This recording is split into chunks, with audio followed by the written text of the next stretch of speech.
திருச்சி மாவட்டம் முசிறி அருகே நாச்சம்பட்டி கிராமத்தில் திமுக நிர்வாகி வீட்டில் சுமார் 300க்கும் மேற்பட்ட மூட்டைகளில் இருந்த ஏராளமான பரிசுப் பொருட்களை தேர்தல் அலுவலர்கள் பறிமுதல் செய்தனர். இதன் மதிப்பு சுமார் 11,70,000 ரூபாய் என்று கூறப்படுகிறது. இதுகுறித்து திமுக நிர்வாகி கூறுகையில், வீட்டில் நடைபெறவுள்ள காதணி விழா நிகழ்ச்சிக்கு வரும் உறவினர்களுக்கு வழங்குவதற்காக பரிசுப் பொருட்கள் வாங்கி வைத்திருந்ததாக தெரிவித்துள்ளார்.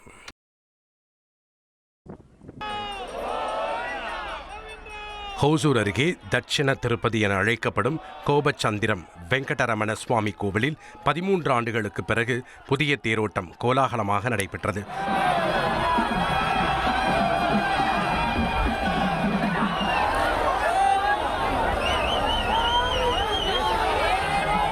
அறுபது அடி உயரம் 100 டன் எடையில் உருவாக்கப்பட்ட இந்த ரதத்திற்கு இளைஞர்கள் 60 அடி நீள பிரம்மாண்ட மாலையை அணிவித்து நேர்த்திக்கடன் செலுத்தினர்.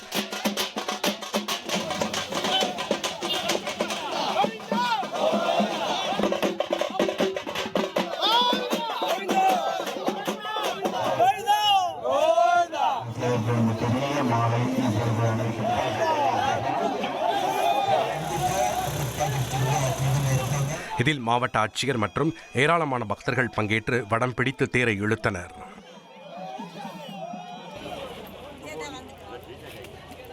ஈரோடு மாவட்டம் பவானி அருகே தனியார் கல்லூரி பேருந்து கட்டுப்பாட்டை இழந்து ஆர்டிஓ அலுவலகத்திற்குள் புகுந்தது பரபரப்பை ஏற்படுத்தியுள்ளது. ஓட்டுநருக்கு பதிலாக பிடி மாஸ்டர் அன்புச்செல்வன் பேருந்தை இயக்கியதே விபத்திற்கு காரணம் என கூறப்படுகிறது.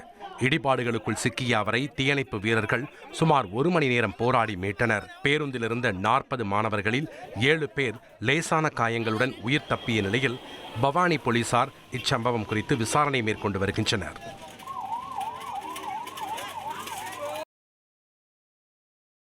நீலகிரியில் அனுமதியின்றி இயங்கிய 2 விடுதிகளுக்கு சீல் வைத்த உத்தரவை ரத்து செய்ய சென்னை உயர்நீதிமன்றம் மறுத்துவிட்டது.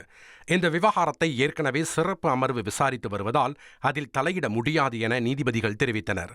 மாவட்ட நிர்வாகத்தின் முடிவுக்கு காத்திருக்காமல் நீதிமன்றத்தை நாடியதை சுட்டிக்காட்டிய நீதிபதிகள் உரிய நிவாரணம் கோரி மனுதாரர்கள் சிறப்பு அமர்வை அணுகலாம் என கூறி வழக்கை தள்ளுபடி செய்தனர்.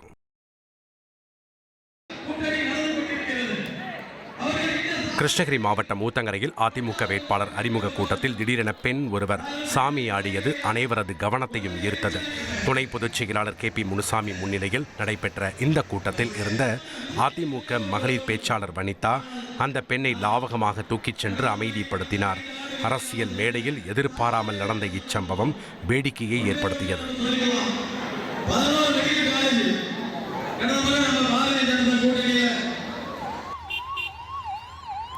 திருப்பூர் மாவட்டம் குண்டடம் நாள் ரோடு அருகே நூல் ஏற்றி வந்த லாரி திடீரென தீப்பற்றி எரிந்தது. சைலன்சர் பகுதியில் ஏற்பட்ட தீப்பொறியால் 8 டன் நூல் மூட்டைகள் கொழுந்து விட்டு எரிந்ததில் சுமார் 25 லட்சம் ரூபாய் மதிப்பிலான பொருட்கள் நாசமாகின. தீயை அணைக்க முயன்ற ஓட்டுநர் அங்கமுத்து காயமடைந்த நிலையில் தாராபுரம் தீயணைப்பு வீரர்கள் விரைந்து வந்து தீயை கட்டுப்படுத்தினர். இந்த விபத்து குறித்து குண்டடம் போலீசார் வழக்கு பதிவு செய்து விசாரணை நடத்தி வருகின்றனர்.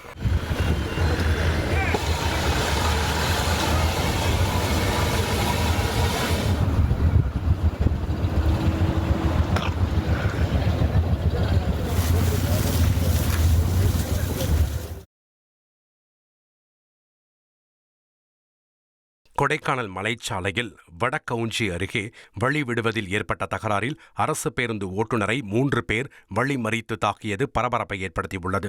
இதனை பேருந்தில் இருந்த பெண் பயணிகள் வீடியோ எடுக்க முயன்றபோது அவர்கள் செல்போனை பறிக்க முயன்றுள்ளனர். இதனால் அந்த சாலையில் சுமார் 1 மணி நேரம் போக்குவரத்து பாதிக்கப்பட்டது. தாக்குதலில் ஈடுபட்டவர்கள் மீது ஓட்டுநர் கொடைக்கானல் காவல் நிலையத்தில் புகார் அளித்துள்ளார்.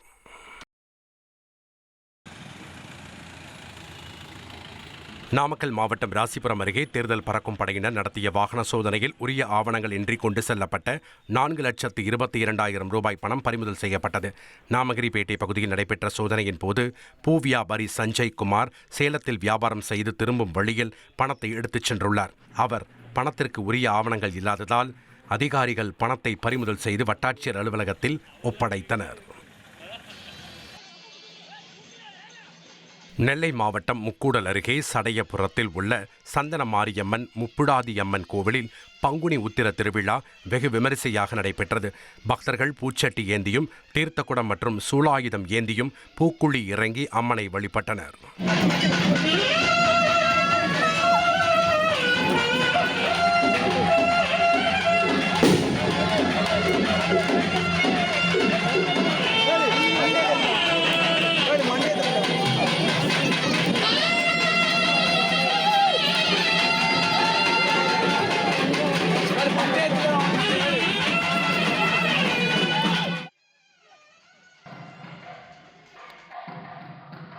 விருதுநகர் மாவட்டம் ஸ்ரீவில்லிபுத்தூர் ஸ்ரீ ஆண்டாள் நாச்சியார் தாயாருக்கு திருப்பதி திருமலை வெங்கடேச பெருமாள் கோவில் பட்டு வஸ்திரம் வழங்கப்பட்டது. ஸ்ரீ ஆண்டாள் நாச்சியார் சூடி கலைந்த மாலை, வஸ்திரம், கிளி ஆகியன புரட்டாசி மாத பிரம்மோற்சவத்தின் போது திருமலை திருப்பதி வெங்கடேச பெருமாளுக்கு கொண்டு செல்லப்படுவது வழக்கம். அதற்கு பதில் மரியாதை செலுத்தும் விதமாக இந்த நிகழ்வு நடைபெற்றது. இதில் ஏராளமான பக்தர்கள் கலந்து கொண்டனர். நாமக்கல் மோகனூர் சமூக நீதி மாணவியர் விடுதியில் மதிய உணவை சாப்பிட்ட மாணவிகள் உடல்நலக் குறைபாட்டால் மருத்துவமனையில் அனுமதிக்கப்பட்ட நிலையில் மாவட்ட ஆட்சியர் துர்காமூர்த்தி அவர்களை நேரில் சந்தித்து நலம் விசாரித்தார். ஆதி திராவிடர் மற்றும் பழங்குடியினர் நல சமூக நீதி மாணவியர் விடுதியில் மதிய உணவை சாப்பிட்ட 31 மாணவிகளுக்கு திடீரென வாந்தி மயக்கம் ஏற்பட்டது. இதையடுத்து உடனடியாக மாணவிகள் அரசு மருத்துவமனையில் அனுமதிக்கப்பட்டனர். மேலும் ஆய்வில் மாணவிகளுக்கு பழைய சாம்பார் பரிமாறப்பட்டது உறுதியான நிலையில் விடுதி காப்பாளர் வசந்த், சமையலர்கள் பத்மா மற்றும் தெய்வமணி ஆகிய 3 பேரையும் பணியிடை நீக்கம் செய்து ஆட்சியர் உத்தரவிட்டுள்ளார். சென்னை சேப்பாக்கம் தொகுதியில் தனியார் ஏடிஎம்மில் நிரப்ப கொண்டு செல்லப்பட்ட 2.50 கோடி ரூபாய் பணத்திற்கு உரிய ஆவணங்கள் இல்லாத நிலையில் அதனை தேர்தல் அதிகாரிகள் பறிமுதல் செய்துள்ளனர். அதிக தொகையாக 10 லட்சம் ரூபாய்க்கு மேல் பிடிபட்டுள்ளதால் அதனை வருமான வரித்துறையினரிடம் ஒப்படைக்க திட்டமிடப்பட்டுள்ளது. சிவகங்கையில் புகழ்பெற்ற காசி விஸ்வநாதர் ஆலயத்தில் எழுந்தருளியுள்ள சுப்பிரமணிய சுவாமி கோவிலில் பங்குனி உத்திர திருவிழா தேரோட்டத்துடன் நிறைவுற்றது. இந்த நிகழ்வில் சிறுவனின் சிவ வாத்திய முழக்கமும் இஸ்லாமியர்களின் அன்பான சேவையும் பொதுமக்களிடையே பெரும் நெகிழ்ச்சியை ஏற்படுத்தியுள்ளது.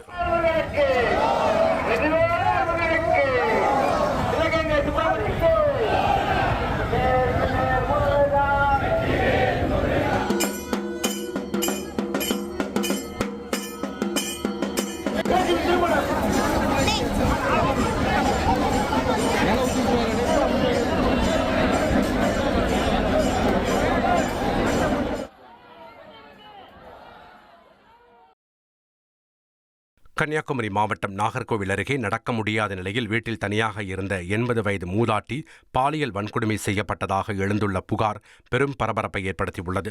உணவு கொடுக்கச் சென்ற உறவினர் மூதாட்டி உயிருக்கு போராடி கொண்டிருப்பதைக் கண்டு அதிர்ச்சி அடைந்தார். ஆசாரிப்பள்ளம் அரசு மருத்துவமனையில் அனுமதிக்கப்பட்ட மூதாட்டிக்கு தீவிர சிகிச்சை அளிக்கப்பட்டு வருகிறது. இந்த கொடூர சம்பவம் குறித்து வடசேரி போலீசார் விசாரணை நடத்தி வரும் நிலையில் 2 நபர்கள் இந்த கொடூர செயலில் ஈடுபட்டதாக கூறப்படுகிறது.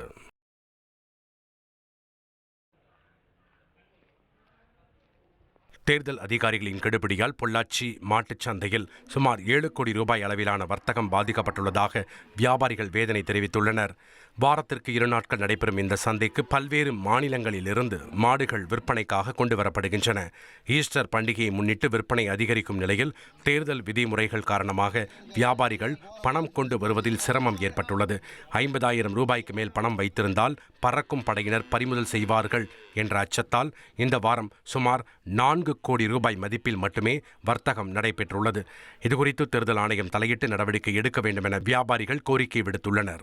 தேர்தல் டைமில் பணம் கொண்டு வர்றதுக்கு ரொம்ப பிரச்சனைகளாக இருக்காங்க. அங்கே பணத்தை பிடிக்கிறதுனால 50,000க்கு மேலே ஒரு நபர் கொண்டு வரக்கூடாதுன்னு சொல்கிறாங்க.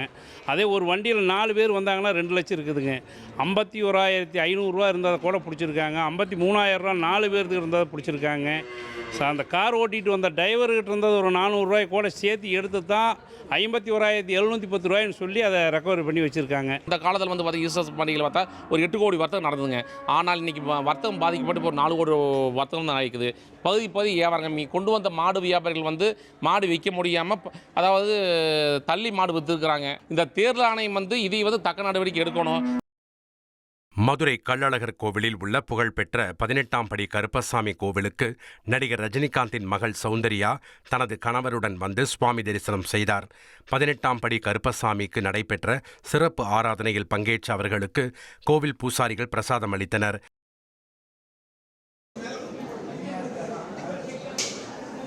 நெல்லை நெல்லையப்பர் காந்திமதி அம்பாள் கோவிலில் பங்குனி உத்திரத்தை முன்னிட்டு செங்கோல் வழங்கும் விழா வெகு விமரிசையாக நடைபெற்றது.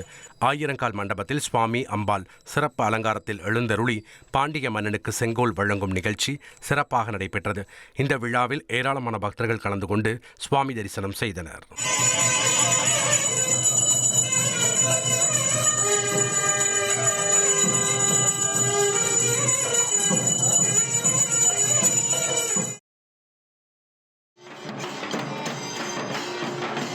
தேனி மாவட்டம் பெரியகுளம் தென்கரை வராக நதி ஆற்றங்கரையில் அமைந்துள்ள பாலசுப்பிரமணிய சுவாமி கோயிலில் பங்குனி உத்திர தேரோட்டம் வெகு விமரிசையாக நடைபெற்றது.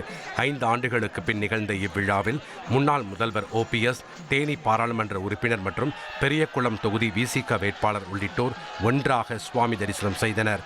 ஆயிரக்கணக்கான பக்தர்கள் தேரை வடம் பிடித்து இழுத்தனர்.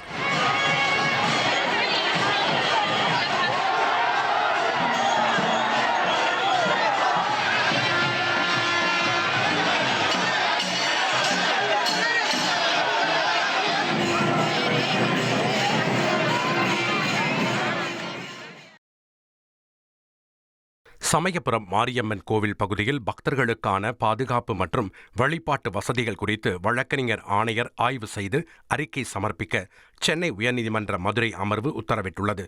கோவிலில் அடிப்படை வசதிகள் குறைவு, கழிவு மேலாண்மை பிரச்சினைகள் மற்றும் சட்டவிரோத வசூல்கள் நடைபெறுவதாக கூறி சேலத்தைச் சேர்ந்த ராதாகிருஷ்ணன் மனு தாக்கல் செய்திருந்தார். இதையடுத்து நீதிபதி பரத சக்கரவர்த்தி வழக்கறிஞர் ஆணையராக அகிலாண்டேஸ்வரியை நியமித்து கோவிலில் நேரடி ஆய்வு நடத்த உத்தரவிட்டார். பெண்கள் மற்றும் குழந்தைகள் பாதுகாப்பு, கழிவறை வசதிகள், கழிவுநீர் மேலாண்மை உள்ளிட்ட அம்சங்கள் குறித்து ஆய்வு செய்யவும் விரிவான அறிக்கையை தாக்கல் செய்யவும் நீதிமன்றம் உத்தரவிட்டுள்ளது. வழக்கு ஜூன் 4ஆம் தேதிக்கு ஒத்திவைக்கப்பட்டுள்ளது. திருப்பூர் அருகே வேட்பாளர் அறிமுக நிகழ்ச்சியில் அதிமுக நிர்வாகி ஒருவர் விசிலை பிடுங்கி தூக்கி வீசிய காட்சி சமூக வலைதளங்களில் பரவி வருகிறது. பல்லடம் அடுத்த மங்களம் பகுதியில் நிகழ்ந்த இச்சம்பவத்தில் மேளதாளம் வாசிப்பவர் விசில் ஒன்றை கழுத்தில் அணிந்திருந்த நிலையில் அதனை கண்டு அதிர்ச்சியடைந்த அதிமுக நிர்வாகி மகேந்திரகுமார் அந்த விசிலை பிடுங்கி தூக்கி வீசினார்.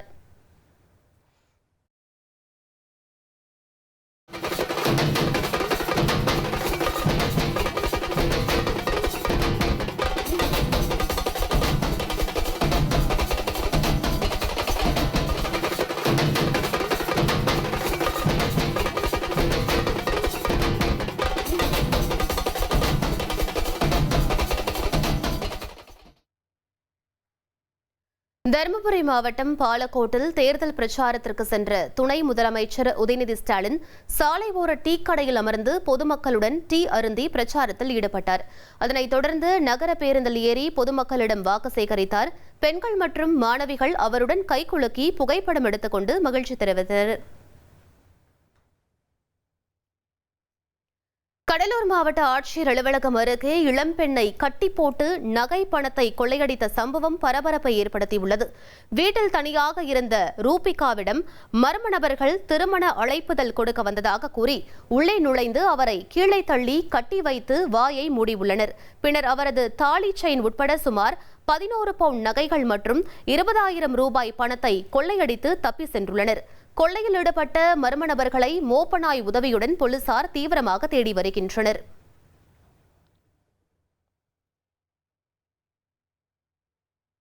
கரூர் மாவட்டம் குளித்தலை பகுதியில் ஐயர்மலை ரத்னகிரீஸ்வரர் கோவிலில் பங்குனி உத்திரத்தை முன்னிட்டு தெப்ப உற்சவம் சிறப்பாக நடைபெற்றது.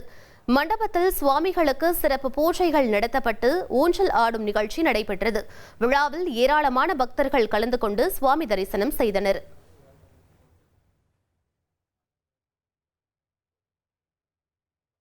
சென்னையில் சட்டக்கல்லூரி மாணவரிடம் போக்குவரத்து காவலர் ஒருமையில் ஆபாசமாக பேசியதாக கூறப்படும் நிலையில் அது தொடர்பான வீடியோ வெளியாகி பரபரப்பை ஏற்படுத்தியுள்ளது.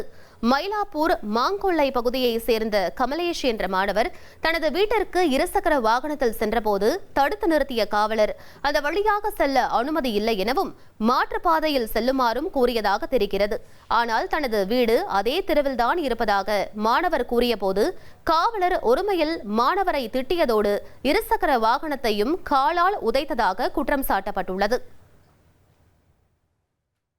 பேசுங்கண்ணா, அதே மாதிரி நான் வீடியோ எடுக்கிறேன், நீங்க அதே மாதிரி பேசுங்க. வண்டியை தள்ளுங்க, வண்டி ஏற்றி வதீங்க, எடுங்க, பேசுங்க, எடுங்க, போட்டோ எடுங்க, எடுங்க, போட்டோ எடுங்க. வண்டி தள்ளுவீங்களா? நான் ஏதாவது தப்பு பண்ணா நில்லுங்க, பேசுங்க, இப்ப பேசுங்க, இப்ப பேசுங்கண்ணா. வண்டி தள்ளி விடுறீங்க, அடிக்க வரீங்க, எது நான் தப்பு பண்ணாங்களா? எடுங்க, எடுங்க, போவா ஃபுல்லா பேசினு இருக்காதீங்க. நான் லாஸ்ட் ஸ்டூடெண்ட் தான் நான், சரிங்களா? அவ்வளவுதான் மரியாதையா? சரி சரி, நான் பாத்துக்கிறேன், அவர் தான் நான் பாத்துக்கிறேன். சரி விடுங்க, விடுங்க. சரி.